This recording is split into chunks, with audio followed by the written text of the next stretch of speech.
do justice, to love kindness, and to walk humbly with God. This week I'm going to talk about something that Jesus said, but I'm going to walk you through from the time of Micah to the time of Jesus to give you some context for how Israel got to where they were at the time. So in Micah's time, the Israelites are watching what they understand as their identity as God's chosen people slowly crumble. They had become a theocratic nation under God, but they demanded a king and neglected to follow God's ways. The nation fell apart and the kingdom split. Micah's prophecies are about what's to come. The northern kingdom of Israel is crushed by the Assyrians. 10 of the 12 tribes of Judah are scattered and exiled. Around 150 years later, the Babylonian Empire takes over Judah. Jerusalem and the temple, the heart of Israel's religious and nationalistic identity, are destroyed. But around 50 years later, the Jews start returning from where they've been dispersed throughout Babylonia, and the temple gets rebuilt. Alexander the Great comes in, taking over the land and placing it under Hellenistic rule. There's the Maccabean revolt against the restrictions that have been put on Jewish religious practices and the desecration of the temple. The Jews gain autonomy and eventually independence under the Hasmonean monarchy. In 63 BCE, the Roman general Pompey captures Jerusalem. The Romans allow the Jews some exemptions from the religious requirements they usually place on nations they have conquered, because trying to get the Jews to venerate the emperor as God is just not worth the trouble it's caused. King Herod is installed by Rome to rule over Israel, and the temple is refurbished. About 80 to 90 years into Roman rule is when Jesus of Nazareth is ministering. At this point, he's already developed a reputation for teaching and healing, and has come to Jerusalem. So in the book of Matthew, chapter 23, Jesus said to the crowds and to his disciples, "The scribes and the Pharisees sit on Moses' seat, so do and observe what they tell you, but not the works they do. For they preach, but they do not practice. They tie up heavy burdens, hard to bear, and lay them on people's shoulders, but they themselves are not willing to move them with their finger. They do all their deeds to be seen by others, for they make their phylacteries broad and their fringes long. They love the place of honour at feasts and the best seats at the synagogues and greetings in the marketplaces, and being called rabbi by others. But you are not to be called rabbi, for you have one teacher, you are all brothers. And call no man your father on earth, for you have one Father who is in heaven. Neither be called instructors, for you have one instructor, the Christ. The greatest among you shall be your servant. Whoever exalts himself will be humbled, and whoever humbles himself will be exalted. But woe to you, scribes and Pharisees, hypocrites! For you shut the kingdom of heaven in people's faces. For you neither enter yourselves, nor allow those who would enter to go in. Woe to you, scribes and Pharisees, hypocrites! For you travel across the sea and land to make a single proselyte, and when he becomes a proselyte, you make him twice as much a child of hell as yourselves. Woe to you, blind guides, who say, if anyone swears by the temple, it is nothing, but if he swears by the gold of the temple, he is bound by oath. You blind fools, for which is greater, the gold or the temple that makes the gold sacred? And you say, if anyone swears by the altar, it is nothing, but if anyone swears by the gift that is on the altar, he is bound by oath. You blind men, for which is greater, the gift or the altar that makes the gift sacred? So whoever swears by the altar swears by it and by everything on it. Whoever swears by the temple swears by it and by him who dwells in it. And whoever swears by heaven swears by the throne of God and by him who sits upon it. Woe to you, scribes and Pharisees, hypocrites! For you tithe mint and dill and cumin and have neglected the weightier matters of the law, justice and mercy and faithfulness. These you ought to have done without neglecting the others. You blind guides, straining out a gnat and swallowing a camel. Woe to you, scribes and Pharisees, hypocrites! For you clean the outside of the cup and the plate, but inside they are full of greed and self-indulgence. "You blind Pharisee, first clean the inside of the cup and the plate, that the outside may also be clean. Woe to you, scribes and Pharisees, hypocrites, for you are like whitewashed tombs, which outwardly appear beautiful, but within are full of dead people's bones and all uncleanness. So you also outwardly appear righteous to others, but within you are full of hypocrisy and lawlessness." There are many different things that we can look at in that passage, and we're going to start with some definitions because there's a few words in there that we don't use a whole lot. Scribe means writer. The scribes in Jesus' place and time were the people who drew up legal documents and who would make copies of the scriptures, since printing presses would not be invented for a very long time yet. So everything had to be handwritten, and there weren't a huge number of people sufficiently literate to do that. These guys are effectively scholars of Old Testament law. The Pharisees were a Jewish sect who are noted for following the letter of the law as perfectly as possible. They recognised both the written laws in the Torah and also oral traditions, which some Jewish groups did not recognise at that point. The idea of them sitting in Moses' seat refers to them teaching in the synagogues from the books of Moses, the Pentateuch, which is the first 5 books of the Old Testament for us, or the first 5 books of the Torah for the Jews. These books are the history of God choosing his people and making Israel a nation, and the laws.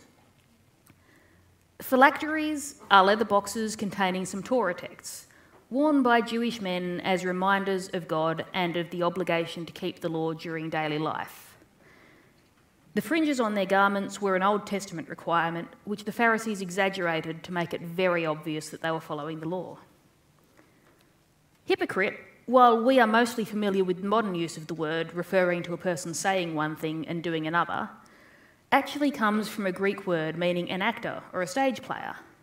In Greek theatre, the actors wore masks to convey which role they were playing, and one actor might play multiple roles in a play with a different mask for each. This word was then used more generally to refer to people pretending to be someone or something that they weren't, putting on a figurative mask and playing a role. So when Jesus calls the Pharisees and scribes hypocrites, he is saying that they are pretending or performing a role which is not really who they are inside. A proselyte is a religious convert. When you're reading your Bibles, don't be discouraged by words that you don't understand. Encountering new things is how you learn and grow. The presence of the internet and Google makes it easier than ever to look up new words, and if you find you still have trouble getting into it, try different translations of the Bible. There's not a correct one. They all have the same message. They just use different words to convey it. So the first point I'd like to pull out of this reading is that for all the flaws the scribes and Pharisees have, Jesus tells people to still listen to them and learn from them. At the moment, it seems to have gotten common to find issues with things that well-known teachers and leaders, and really anyone who gets a lot of public attention, have done, and to then disregard and discredit their teaching on all other subjects because of this one inappropriate behaviour that's been uncovered. Currently, it's frequently sexual harassment as people are getting better at understanding what that is and how damaging it can be, and also gaining confidence to speak out about what has happened to them, whereas in the past they would have accepted it as a normal part of life. And it's hugely important that the people perpetrating harassment face consequences for that abuse of power. But that doesn't mean throwing out every good thing an offender has ever done. One person who's been influential in my life is Bill Hybels. As I've been involved in various ministries here at Citywide, we tried to get our church leaders to the Global Leadership Summit each year, which was created and hosted by Bill Hybels and broadcast across the world from Willow Creek, the megachurch that he was lead pastor of. Some of us even got to hear him speak in person when a masterclass he was touring came to Launceston. When the details of the harassment claims against Bill Hybels came out and built to the point that they couldn't be ignored any longer, I heard people talking about how tragic it was when he had been such a great teacher, as if all his past teaching had been made invalid and untouchable. But we haven't lost Bill Hybels' teaching. All his books and all his Global Leadership Summit talks are still out there to learn from, and they're still good. The people bringing the harassment claims still think those teachings are good. What we've lost is the idea that Bill Hybels didn't have the same sorts of faults everyone else has. So learn from fallen, broken people. After all, on earth, those are the only ones we've got. But don't assume that they're always doing the right things just because the things they say are right. What the Pharisees did was a performance for observation. They wanted God to see them following his laws, and they enjoyed the status that religious performance got them amongst other people. When we talk about Pharisees, because most of what we know about them comes from Jesus telling them off and from our historical church traditions, it's easy to talk about them as if they were intentionally doing the things Jesus talks about the way he describes them. I nearly did that here, and it's a wrong thing to do. Taking a complicated issue and simplifying it until you have clear good guys and bad guys is not demonstrating justice or kindness or mercy or humility. The Pharisees weren't some evil group plotting how to make themselves look good and important and how to make it more difficult for people to come to God. What they did was an attempt at expressing faith which came from genuine devotion, but their focus became misplaced until it was on the religious acts they performed rather than the God they performed them for. As Jews, there are many religious laws that it was right for the Pharisees to follow, and Jesus reinforces this.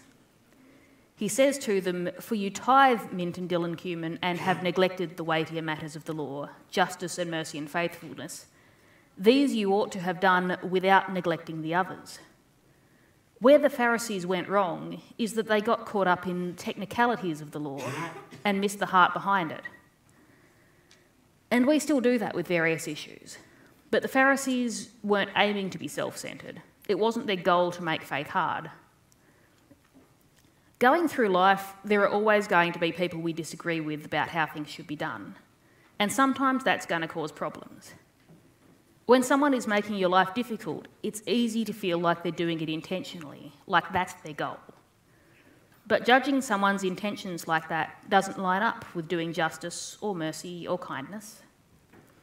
I'm going to share with you a couple of ways of approaching situations which allow you a bit of room and time to practice justice and kindness while you work out what is actually going on and how to address it. The first one of those approaches is the Wikipedia rule.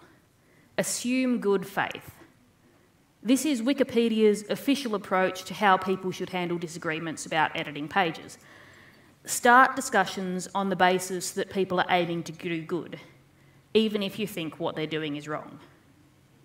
Assume that they are doing the best they can by their understanding of the situation, until proven otherwise. Yes, some people intentionally do bad things, but it's less common than people trying to do good. So don't presume that to be the case in a particular situation until you've seen evidence of that intention. For when you're feeling a bit too cynical and jaded for the Wikipedia rule, there's Hanlon's razor.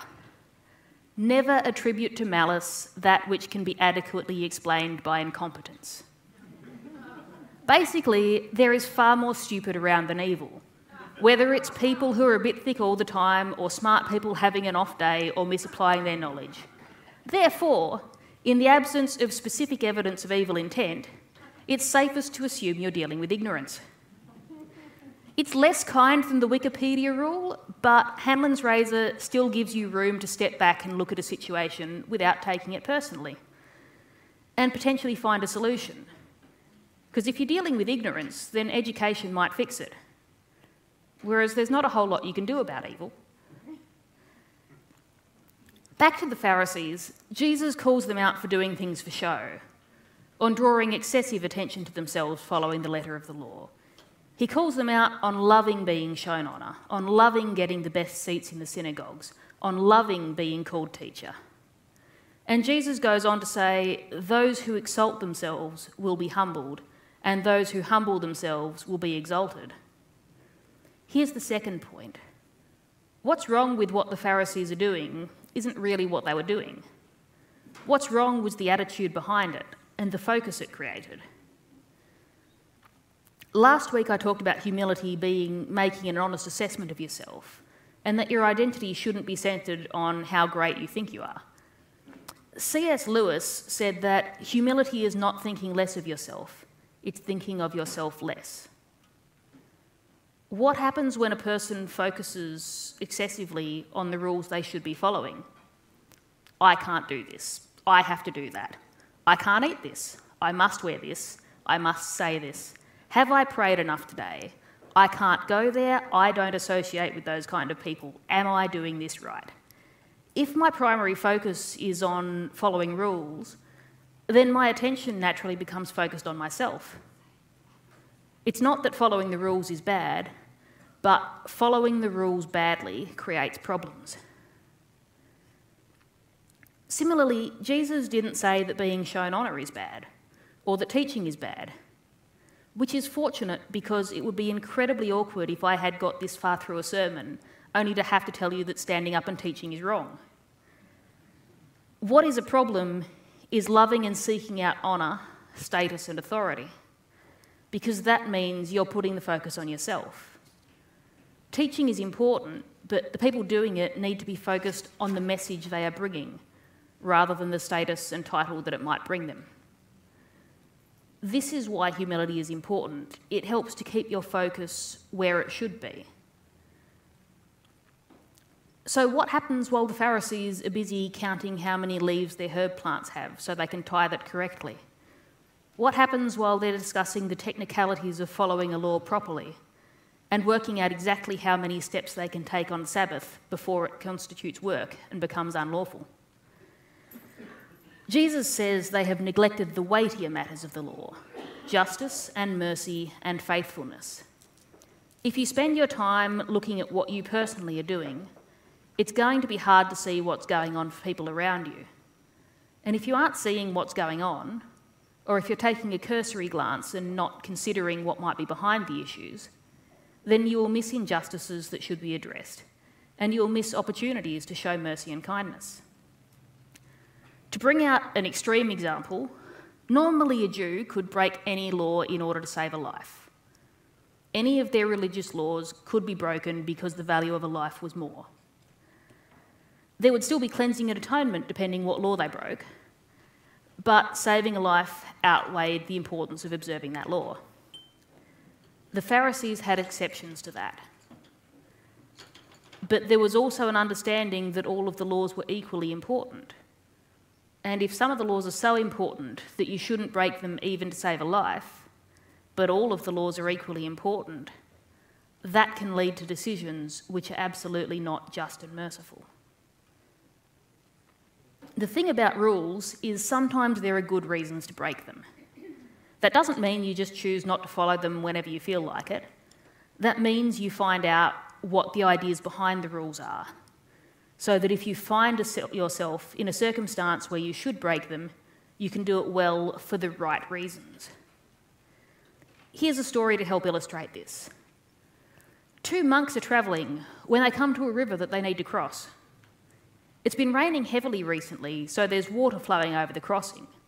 It's passable, but not as safe as it usually would be. And there's a woman there who needs to cross the river, but with the water level as high as it is, she needs help, and there's no one else around. These monks are from an order which forbids contact with women. But one of them decides to carry her over the river, and then they continue on their journeys. A few hours of walking later, this monk speaks to his companion, who's been silently fuming over something. He just says, "Look, what's bothering you? What's on your mind?" And the second monk cracks it. "How could you have such blatant disregard for the rules of our order? You know it's forbidden for us to have contact with women, and yet you just picked one up and carried it." And the first monk responds, "Well, yeah, I did pick up a woman up because she needed help. But I put her back down again at the other side of the river, and I left her there. You've been carrying her in your heart this whole journey since then." You see, the second monk knew the rules. No contact with women. The monks take a vow of celibacy to focus their full attention on God, and women could be a distraction, so they should be avoided. The first monk understood the rule, The monks take a vow of celibacy to focus their attention on God. Women could be a distraction to that, so it's best not to put oneself in situations where one might start focusing on women. The point isn't whether or not a monk actually has contact with women. It's whether he allows women to distract him from the vows he has taken. For the first monk, breaching that no contact rule for a couple of minutes to render assistance is fine. It's no more distracting than seeing a need and choosing to ignore it, especially since he knows that what the Lord requires of him is to do justice and kindness, and that means helping people in need. The second monk, even though he never touched her, broke the idea behind the rules far more than the first did, because he allowed this woman to become the focus of his attention and dominate his thoughts for hours. Some of you may have picked up on that a lot of the rules mentioned so far are things that we as Christians who are not Jewish are not actually bound to do. While it's true we aren't bound to these cultural rules that God set out for the people of Israel to mark them as his people, and it's debated how many and which specific ones of the Old Testament laws actually do apply to us, there are still religious and cultural rules that we follow, which sometimes get in the way of practicing justice, mercy, kindness, faithfulness, and humility. One of the dangerous things about cultural rules is that often we don't question the rules we grow up with. We might not even recognise them as being rules at all. We take for granted that that's just the way things are done. And once we take our cultural norms for granted, it's easy not to notice how those practices might cause problems for other people, and even to conflate some of our cultural ideas with our moral beliefs and with our religious ones. When we do that, we shut the kingdom of heaven in people's faces. We add burdens and make it harder for people to come to Christ. An obvious example of this comes when we interact with people with different ethnic backgrounds than our own, who often have more obvious cultural differences. So today, our church is set up differently, and the reason it's set up differently is actually that there's an Indian wedding going to be here this afternoon. And that's fantastic. We live in a multicultural country with a range of different peoples with different traditions, and we're choosing to participate in that and welcome people doing things a bit differently to us. But we haven't always done that, and we don't always do that. Sometimes we look at traditions that are different to our own and assume that they are wrong. Sometimes we share the gospel, the good news of the Jewish Messiah bringing salvation for his Middle Eastern people and opening that to any person of any culture without the obligation of following all of the Jewish laws, and we insist that they follow English traditions to access it. In relatively recent Christian history, we have required people to follow English dress codes. We have required Muslims and Jews to eat pork to prove that they were converted. We've introduced alcohol to cultures that never had it and insisted that it was essential for communion. We have required people to stop cultural practices which weren't religious and weren't at odds with Christian faith. We've used illustrations based in English culture to explain God, and not bothered to figure out if they even make sense to the people we're talking to. We've shared Jesus with people and then made him inaccessible because of the cultural baggage that we bring. That's something that we're working on. As we've learned more about the idea of culture, we've learned to recognise that different isn't necessarily bad. A few years ago, I was able to attend one of Global Interaction's context training courses. These courses are for preparing missionaries going out to other cultures to be able to learn about a new culture and work out what practices are important to the cultural identity, which are social norms which are present but not hugely important, which practices are based in local religions, and which are genuinely at odds with Christian beliefs. This is so that when they teach the locals about Jesus, they aren't asking them to stop doing things that are important to them but irrelevant to faith. But there's a second part to that, which is applying those same principles to work out what parts of what that missionary does are actually essential and faith-related. to work out what parts are important and what parts are actually just cultural baggage. This is so that when they teach the locals about Jesus, they aren't asking them to do a whole lot of new stuff that is actually completely irrelevant. The reason I was at this course is that it's becoming increasingly apparent that the culture of people in churches in Australia is not the same as the culture of other Australians, even other Australians of the same ethnic background as us. In order to share Christ with other Australians, whatever their background may be, we need to recognise that our culture is different. If we insist on treating people as if they should function the same way we do, then we add barriers between them and God. And that's not just. It's not merciful. It's not humble. It misses the point. My third point today is that the focus on external appearances often comes at the neglect of more important issues, of internal health, both spiritually and physically. If what's inside is decay and corruption, the external appearance won't help anything, but it will mask it. An easy example of this is our culture's issue with fat. We know that we have an obesity epidemic, and we know that being fat is associated with a range of health problems. But there are a few things that then get assumed. One is that thin people are healthy and fit. This is a lie. There are many people out there who are both thin and incredibly unhealthy, who have terrible eating habits, who do little if any exercise at all, who have eating or exercise disorders which are doing them permanent physical damage. And they may well ignore signs of these health problems until they get very severe, not to mention, and not have people mention dangerous habits because they look healthy.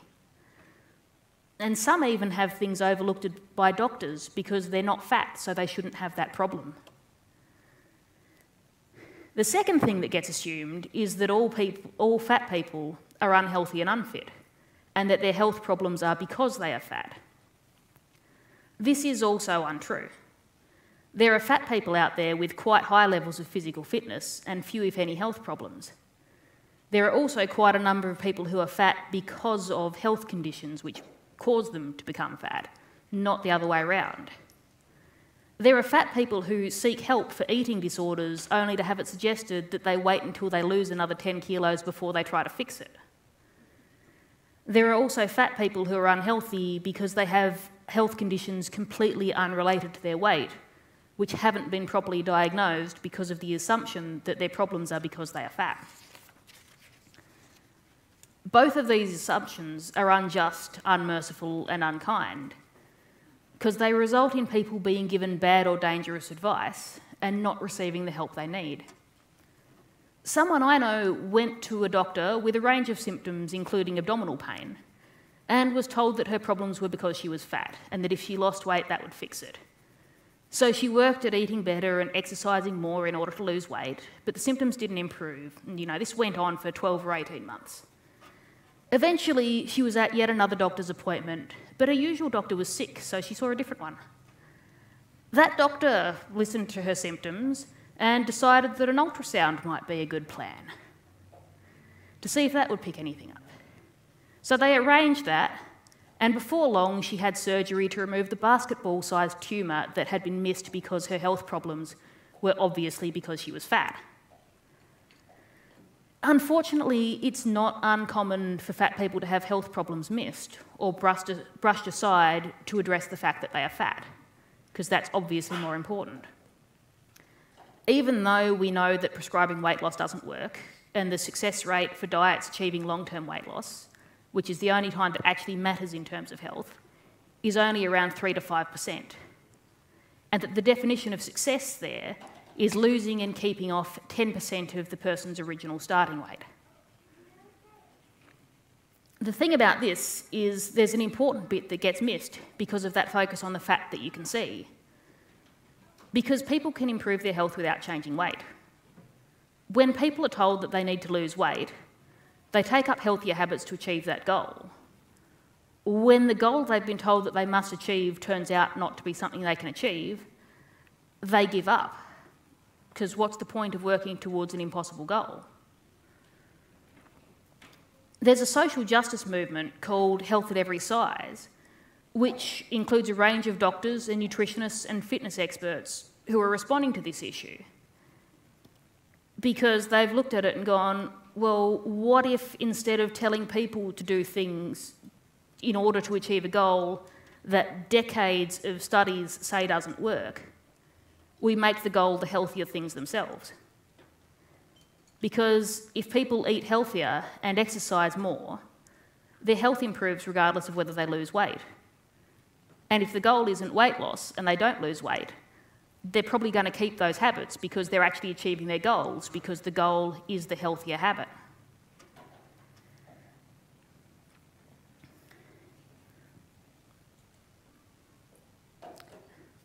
And the flip side of that one is that when people are doing those goals, it's not uncommon for them to lose weight and to lose more than they would with conventional diets and to keep it off long term, because what they've made is a healthier lifestyle choice. It's not guaranteed, but it's common. Focusing on what is publicly visible can lead to neglecting important internal issues as long as the appearance is maintained. And it can lead to giving up healthy habits when the results aren't obviously visible. Focusing on the publicly visible aspects of faith can mean that you don't see spiritual issues within yourself or other people because everything looks all right on the outside.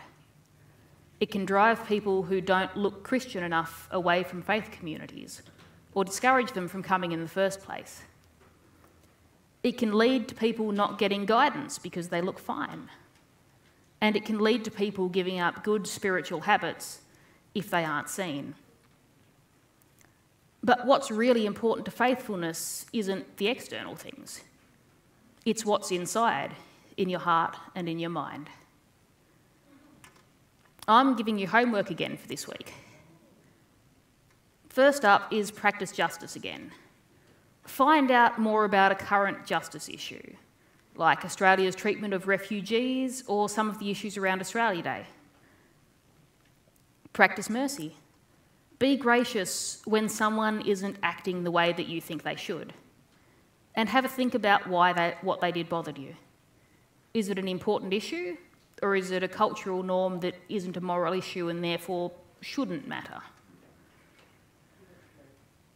Practice faithfulness and humility. Do something about your faith that no one else will see, but that will help you grow.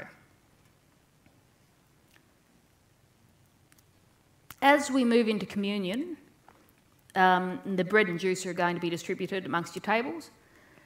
I'm going to pick up on a word that's come up a few times today, which I haven't gone into depth about, and that word is mercy. Jesus critiqued the Pharisees for failing to give due attention to justice, mercy, and faithfulness. Micah told the Israelites that they needed to do justice, to love kindness, and the Hebrew word that is there is sometimes also translated as mercy, and to walk humbly with God. Mercy is having compassion or giving forgiveness to someone who doesn't deserve it, to someone whom it would be justice to have punished. As Christians, it's important that we embrace mercy and freely show it to people because God has shown so much of it to us. Time and time again, his people, Adam and Eve, Israel, the church, have failed to follow God's requirements. We display our brokenness and faults time and time again, and God meets us with grace and mercy. Japan has an art of ceramic repair called kintsugi. I say it's an art because the aim is to make the repaired object both functional and beautiful. Kintsugi means golden joinery, and the repairs are done with lacquer and gold dust. The technique takes something which is broken, which has lost its value and usefulness, and combines it with something precious to fix it. The result is interesting, as while there are cheaper and more practical ways of repairing something to make it functional again, you can't really hide the fact that a broken but repaired ceramic thing is broken. You'll always see the cracks. But when you look at a vessel that's restored with kintsugi, you don't see the brokenness. The fractures aren't hidden or denied. The golden seams draw attention to every crack. But what you see isn't brokenness and faults.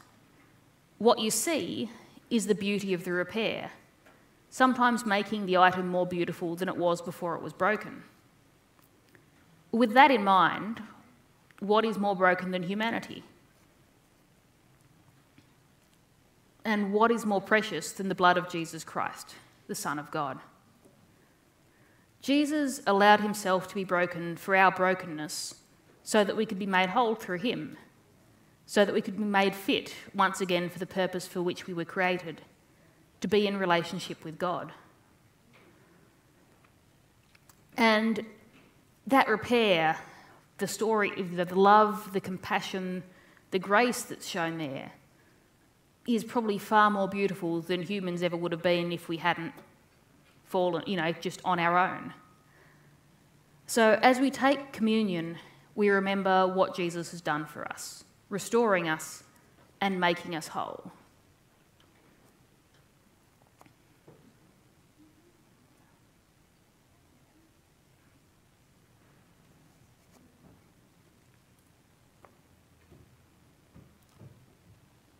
I'm just going to give a couple more minutes here to make sure everyone's been served before we take and eat communion together.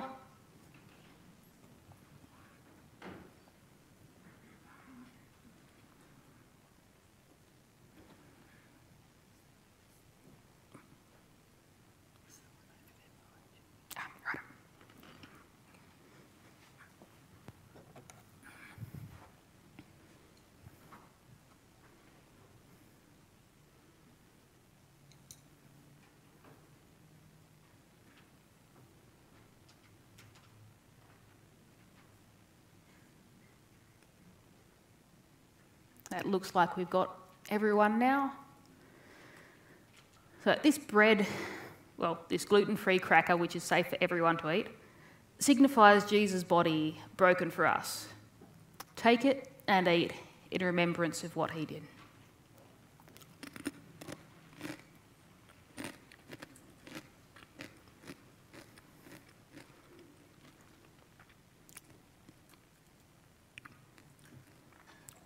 This juice, which we do as non-alcoholic because we don't think alcohol is necessary for communion, we don't need to introduce it to other people, represents his blood, which was shed in order to bring people back to relationship with God.